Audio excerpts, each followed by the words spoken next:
कांशीराम जी के पास मायावती थी, लेकिन मायावती के पास ऐसा कोई चेहरा नहीं है जो पार्टी को लेकर आगे बढ़ता हुआ दिखाई पड़े। अब आकाश आनंद, क्या उत्तर प्रदेश में आकाश आनंद का वो युवा चेहरा क्या बीएसपी को जीत दिला पाएगा, जो जीत मायावती ने खुद अपने दम पर 2007 में। राजनीति में जब जब भाई भतीजावाद देखा गया है, तब तब पार्टियों का जनाधार कमजोर हुआ है। पश्चिम बंगाल में ममता बनर्जी और उनके भतीजे अभिषेक बनर्जी, और बंगाल में तख्ता पलट हो जाता है, भारतीय जनता पार्टी की सरकार आ जाती है।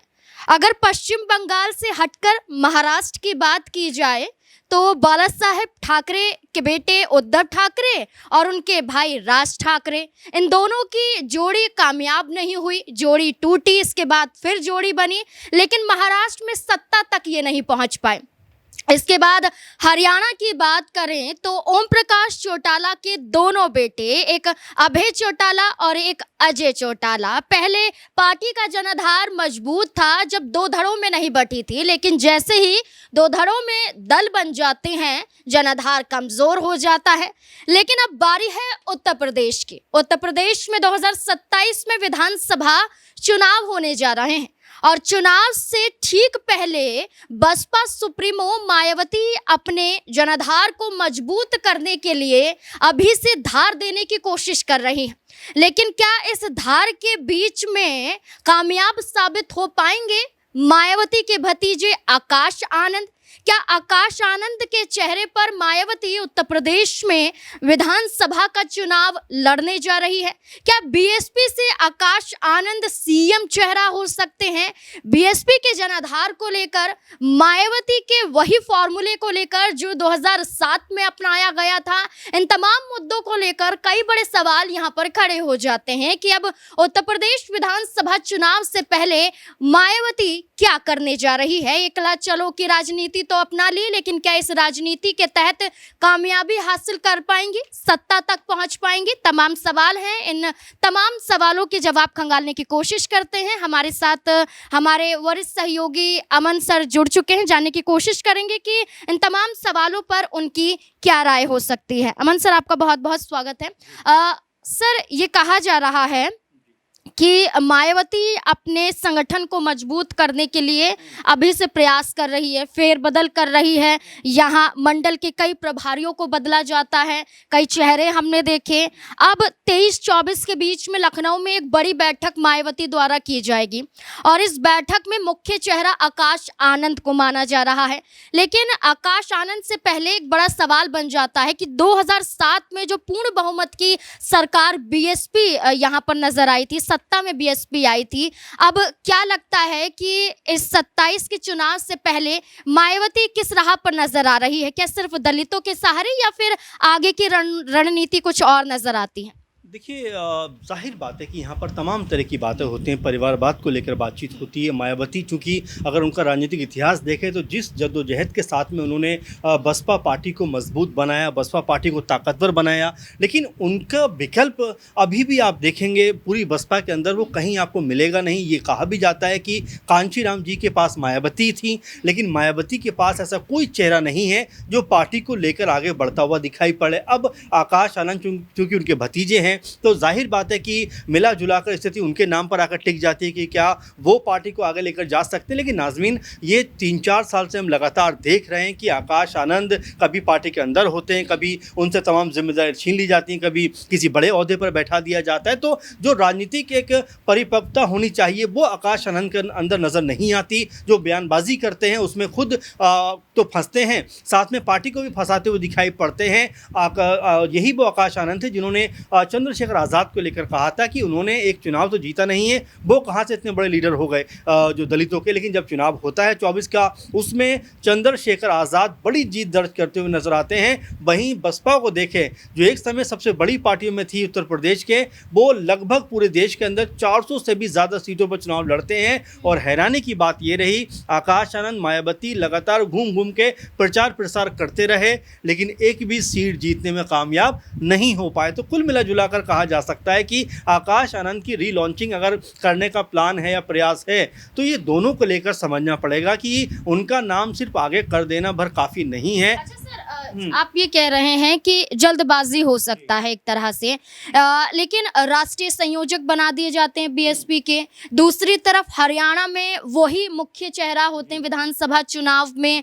इसके अलावा राजस्थान में भी कई सभाएं होती हैं, उसमें भी बीएसपी का बड़ा चेहरा आकाश आनंद को बनाया जाता है। अगर अन्य राज्यों में आकाश आनंद को बड़ा चेहरा बनाया जा रहा है तो क्या आपको नहीं लगता कि उत्तर प्रदेश जो बीएसपी के लिए ज्यादा महत्वपूर्ण राज्य माना जाता है, इस राज्य में आकाश आनंद को मुख्य चेहरा बीएसपी के जरिए बनाया जाए? मैं वही कह रहा हूँ आपसे। देखिए 24 में जब प्रचार प्रसार हो रहा था तो यही आकाश आनंद थे जो घूम घूम के प्रचार प्रसार कर रहे थे, और आपको याद होगा कई बयान उनकी सुर्खियों में रहे थे, चर्चाओं में रहे थे। लेकिन उसके बाद जिस तरीके से बीएसपी की तरफ से और खुद बहन जी मायावती की तरफ से उनके ऊपर रोक लगा दी गई और ये कहा गया कि उनके अंदर जो पॉलिटिकल एक मैच्योरिटी होनी चाहिए वो नहीं है, इसीलिए उनको बोलने से भी रोक दिया गया और तमाम जो बड़े पदों पर बैठे हुए थे वो भी उनसे वापस लिए गए। तो ये बताता है नाज़मीन कि आकाश आनंद की जो इस तरह से अब तक एक मजबूती होनी चाहिए थी वो मजबूती नहीं है। उनकी मजबूती सिर्फ एक है कि वो मायावती जी के भतीजे हैं, और ऐसे में उनको साबित करना है कि किस तरह से वो राजनीतिक तौर पर खुद को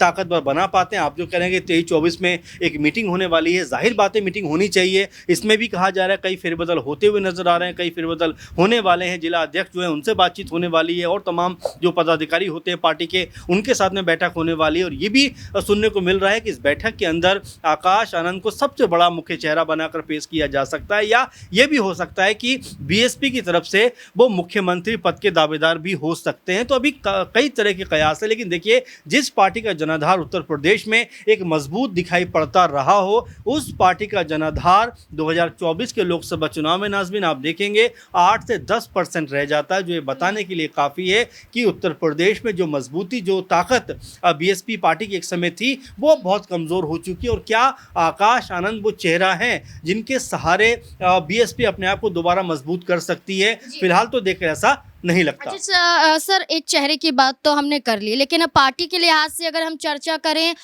जो बीएसपी 2022 में सिर्फ विधानसभा में एक ही सीट जीत पाती है, 2024 के लोकसभा चुनाव में एक भी सीट हासिल नहीं कर पाती है। इस बीच में ये भी कहा गया था कि 2024 के लोकसभा चुनाव में समाजवादी पार्टी हो, कांग्रेस पार्टी हो, इन दोनों ने प्रयास किया कि विपक्ष की तरफ वो आ जाएं, गठबंधन कर ले, महागठबंधन में शामिल हो जाएं, लेकिन मायावती ने इनकार कर दिया। अब भी हमने ये देखा कि कांग्रेस के कई सांसद और कई बड़े चेहरे जो बीएसपी में रह चुके हैं लेकिन अब कांग्रेस के साथी हैं, वो गए थे उनके आवास पर, लेकिन मायावती मिलने से इनकार कर देती है। क्या ये गलती नहीं है? देखिए नाज़मीन 2019 की बात मैं बताता हूँ आपको, जब बीएसपी और सपा का गठबंधन उस समय हुआ था, बुआ बबुआ की जोड़ी खूब इसको लेकर मीडिया में खबरें चली थी, क्योंकि उस समय अखिलेश यादव और मायावती जी एक मंच पे नज़र आते थे, तमाम तरह सम्मान होता हुआ दिखाई पड़ता था। डिम्पल यादव उनके पैर छूती हुई नज़र आती थी, वो उनको अपनी बहू का दर्जा देती थी, यानी कि अखिलेश यादव को भतीजा अपना कहती हुई नज़र आती थी। लेकिन 2019 के बाद अगर हम रिजल्ट पर गौर करें, और ये तब की बात कर रहे हैं जब मोदी जी का जो कह सकते हैं कि जो उनका कद था उस समय बहुत ऊँचा नज़र आता था, राजनीति में बहुत मजबूत नजर आते थे, और उनके नाम के सहारे ऐसे लोग भी चुनाव जीत जाते थे जिनका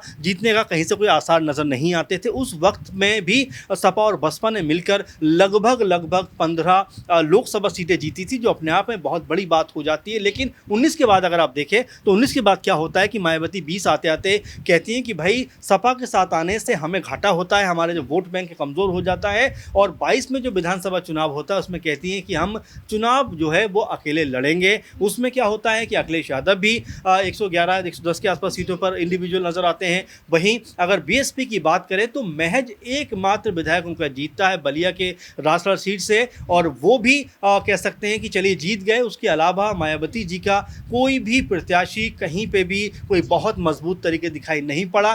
24 में तो स्थिति और भयानक हो जाती है, जहां पर एक भी लोकसभा वो नहीं जीत पाते। तो मिला जुला कर आप देखेंगे कि जिस तरह से लॉन्च करने का प्लान चल रहा है आकाश आनंद को, क्या उनको वैसा मकाम मिलता हुआ दिखाई पड़ेगा? क्योंकि मायावती का उनके साथ में खड़े रहना बहुत ज़रूरी है। जब तक मायावती आकाश आनंद के साथ नहीं खड़ी रहेंगी तब तक उनका जो कह सकते हैं कद है वो बहुत मजबूत होता हुआ दिखाई नहीं पड़ेगा। अब 23-24 में पता चल जाएगा कि वाकई में आकाश आनंद के ऊपर जिम्मेदारी देने वाली है मायावती जी, या खुद एक बार फिर मैदान में उतरने की तैयारी करने वाली है। बिल्कुल, बीएसपी ही है और बीएसपी सुप्रीमो मायावती ही हैं जो चुनाव से कई दिनों पहले ही भी यहाँ तैयारियों में लग चुकी हैं, वरना Bharatiya Janata party, Samajwadi party, Congress party के जरिए वो चर्चा या वो कदम नहीं उठाया जा रहा है चुनाव के लिहाज से। लेकिन ये भी कहा गया कि बीएसपी अब तैयार है सिर्फ दलितों के सहारे नहीं, बल्कि मुस्लिम वर्ग को भी, ब्राह्मण वर्ग को भी, तमाम वर्गों को साथ लेने की कोशिश कर रही है मायावती।